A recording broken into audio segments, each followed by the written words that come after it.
जय हिंद दोस्तों, हमारे इस YouTube चैनल में आप सभी लोगों का बहुत बहुत स्वागत है। हिंदी में आज एक नए टॉपिक के साथ आपके सामने आया हूं, जिस टॉपिक का नाम है संज्ञा। संज्ञा किसी भी प्रतियोगी परीक्षाओं में 3 से 5 नंबर के प्रश्न लाते हैं। तो आइए संज्ञा के बारे में हम लोग जानते हैं। बहुत ही छोटा सा वीडियो बनाऊंगा मित्रों, जिसमें आपको सब कुछ मैं देने की कोशिश करूंगा। ठीक है, तो आइए जानते हैं संज्ञा। संज्ञा का देखिए अर्थ होता है नाम, और इसका परिभाषा भी है कि किसी व्यक्ति, वस्तु या स्थान के नाम को हम संज्ञा कहते हैं। संज्ञा मुख्यतः 5 भागों में बांटा गया है। आइए जानते हैं वो 5 भाग कौन कौन से हैं। पहला जो भाग है उसको हम कहेंगे जातिवाचक संज्ञा। जातिवाचक संज्ञा।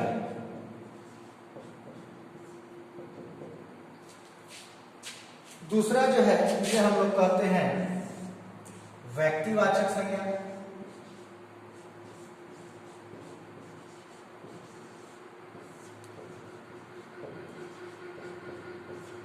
तीसरा है जिसे हम लोग कहते हैं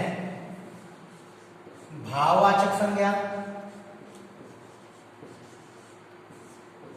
भाववाचक संज्ञा। चौथा समूहवाचक संज्ञा। और पांचवा और आखिरी जो भाग है इसे हम लोग कहते हैं द्रव्यवाचक संज्ञा।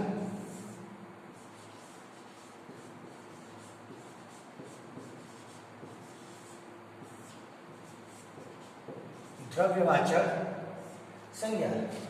ये संज्ञा के 5 भेद हैं: जातिवाचक संज्ञा, व्यक्तिवाचक संज्ञा, भाववाचक संज्ञा, समूहवाचक संज्ञा और द्रव्यवाचक संज्ञा।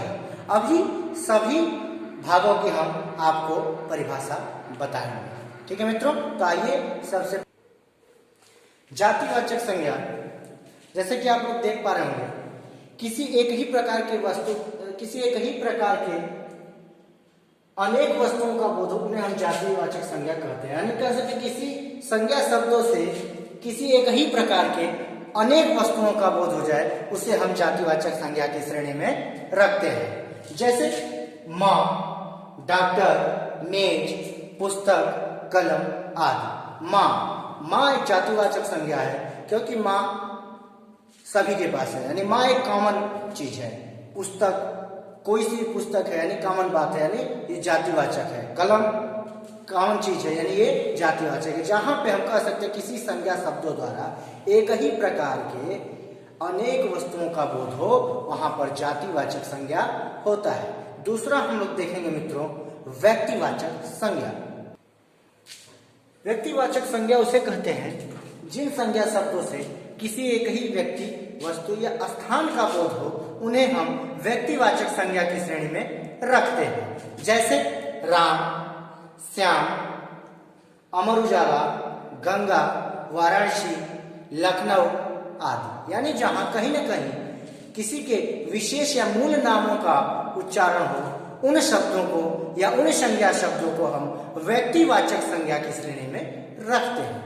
आइए आगे देखते हैं भाववाचक संज्ञा। भाववाचक संज्ञा देखेंगे मित्रों। भाववाचक संज्ञा किसी भी संज्ञा शब्दों के किसी भी गुण, दोष, दशा या व्यापार का बोध कराता हो, उसे हम भाववाचक संज्ञा कहते हैं। जैसे मनुष्यता, लड़कपन, रामत्व, अपनापन, कठोरता, दूरी आदि। इसको दूसरे शब्दों में हम ऐसे समझ सकते हैं मित्रों, किसी भी जातिवाचक संज्ञा, व्यक्तिवाचक संज्ञा, सर्वनाम, क्रिया, विशेषण, अव्यय आदि के शब्दों के अंत में ता लग जाए, त्व लग जाए, पा लग जाए, पन लग जाए, ई लग जाए, कर लग जाए, उन शब्दों को हम भाववाचक संज्ञा कहेंगे।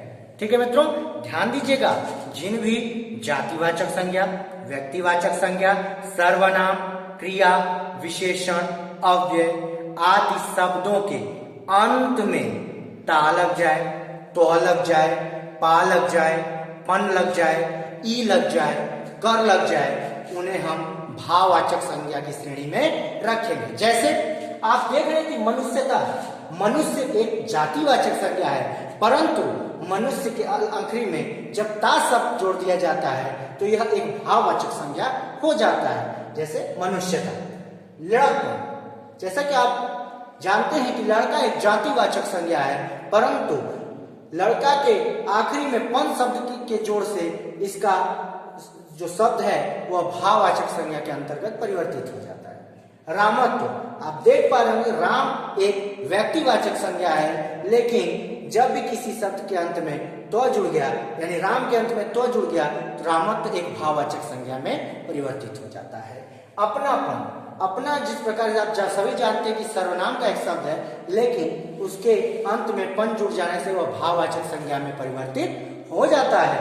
कठोरता, जैसा कि आप सभी जानते हैं कि कठोर एक विशेषण है, लेकिन इस विशेषण वाले शब्द के अंत में यदि ता जोड़ दिया जाए तो यह भाववाचक संज्ञा में परिवर्तित हो जाता है। दूरी, दूरी एक अव्यय शब्द है और दूर से इसका नाता है, परंतु इसमें ई प्रत्यय जुड़ने के बाद यह भाववाचक संज्ञा में परिवर्तित हो जाता है। तो आपको यह ध्यान देना होगा दोस्तों कि भाववाचक संज्ञा को पहचानने का सबसे सरल तरीका है कि जिस भी जातिवाचक, व्यक्तिवाचक, सर्वनाम, विशेषण, क्रिया, अव्यय शब्दों के अंत में ता लग जाए, तो लग जाए, पा लग जाए, पन लग जाए, ई लग जाए या कर लग जाए, उन शब्दों को हम भाववाचक संज्ञा कहते हैं। आइए देखते हैं समूहवाचक संज्ञा।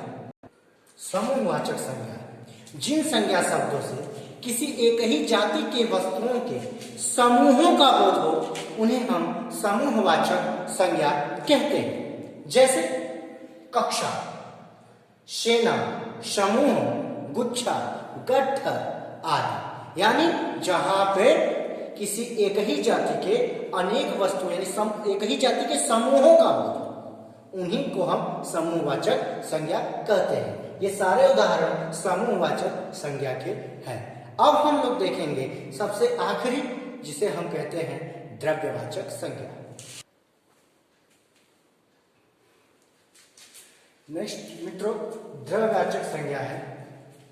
द्रव्यवाचक संज्ञा वे संज्ञा होते हैं जिन संज्ञा शब्दों से किसी ऐसे पदार्थ या द्रव्य का बोध होता है जिसको हम नाप या तौल सकते हैं परंतु गिन नहीं सकते, उन्हें हम द्रव्यवाचक संज्ञा कहते हैं, है ना। जिस संज्ञा शब्दों को हम गिन नहीं सकते, गिनती में जो ना हो, केवल नापा और तौला जा सकता हो, उन शब्दों को हम द्रव्यवाचक संज्ञा के अंतर्गत रखते हैं। जैसे तेल, घी, सोना, चांदी, हीरा, मोती, लोहा, पीतल आदि, यानी जिन संज्ञा को हम गिन नहीं सकते, केवल नाप या तौल सकते हैं, जिनका परिमाण किया जा सकता है, उन संज्ञा शब्दों को हम द्रव्यवाचक संज्ञा के अंतर्गत रखते हैं। आइए विगत वर्षों में हुए पूछे गए संज्ञा के कुछ प्रश्नों को देखते हैं।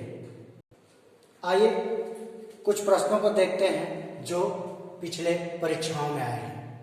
संज्ञा पर आधारित प्रश्न, जैसे संज्ञा किसे कहते हैं। जैसा मैंने आप सभी को बताया कि किसी व्यक्ति, वस्तु या स्थान के नाम को संज्ञा कहते हैं। इसमें ऑप्शन दिया है स्थान के नाम को, जी हाँ स्थान के नाम को संज्ञा कहते हैं। प्राणी के नाम को, जी हाँ व्यक्ति या प्राणी एक ही होता है तो प्राणी के नाम को संज्ञा कहते हैं। वस्तु के नाम को, जी हाँ वस्तुओं के नाम को भी संज्ञा कहते हैं। यानी ऑप्शन डी इसका सही उत्तर होगा, इसलिए ऑप्शन डी राइट आंसर, यानी सभी को हम संज्ञा कहते हैं।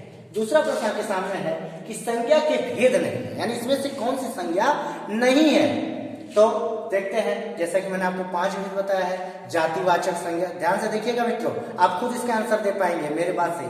जातिवाचक संज्ञा, व्यक्तिवाचक संज्ञा, भाववाचक संज्ञा, समूहवाचक संज्ञा और द्रव्यवाचक संज्ञा। अभी मैंने आपको 5 बताया, 5 में से एक ऐसा इसमें है जो नहीं है। तो आइए देखते हैं। जातिवाचक संज्ञा, जी हाँ जातिवाचक संज्ञा का ही एक भेद है। गुणवाचक संज्ञा, गुणवाचक कोई संज्ञा नहीं है, गुणवाचक विशेषण होता है, इसलिए आपका उत्तर बी ही होगा, यानी उत्तर बी आपका उत्तर है। संज्ञा के भेद गुणवाचक नहीं है, द्रव्यवाचक है, व्यक्तिवाचक है, जातिवाचक है, परंतु गुणवाचक नहीं है, क्योंकि गुणवाचक एक विशेषण है। आइए और देखते हैं। नेक्स्ट जो प्रश्न है वो है संज्ञा के कितने भेद हैं। तो जैसा कि मैंने आपको बताया है, आपको अभी अपने वीडियो देखा, आपको याद होगा कि मैंने संज्ञा के आपके कितने भेद बताए थे।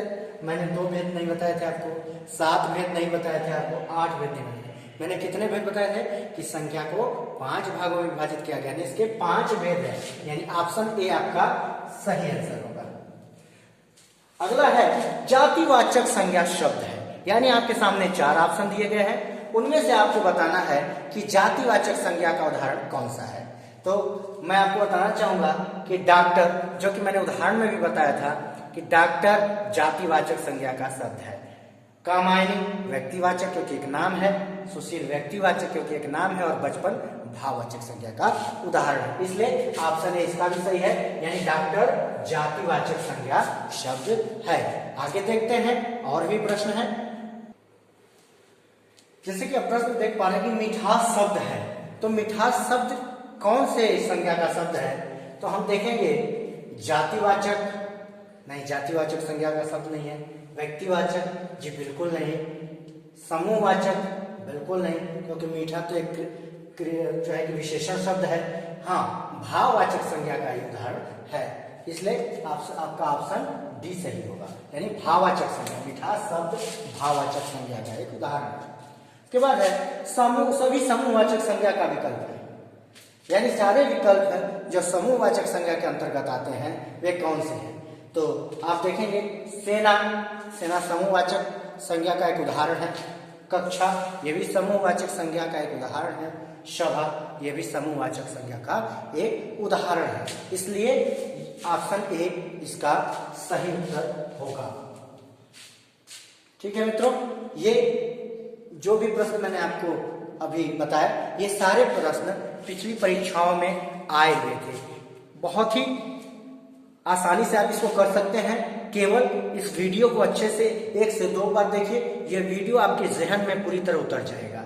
इस वीडियो के देखने के बाद आपको कॉपी और पेन उठाने की जरूरत नहीं है, आप किसी भी संज्ञा के प्रश्न को आसानी से निपटा सकते हैं, सॉल्व कर सकते हैं। तो मुझे उम्मीद है कि यह वीडियो आपको बहुत लाभदायक होगा और यह आपको बहुत अच्छा लगेगा। कमेंट कीजिए, चैनल को सब्सक्राइब कीजिए और हमारे साथ बने रहिए। हम आपको ऐसे ही गुणवत्ता वाले वीडियो हमेशा पहुंचाते रहेंगे। तब तक के लिए जय हिंद दोस्तों, प्रणाम।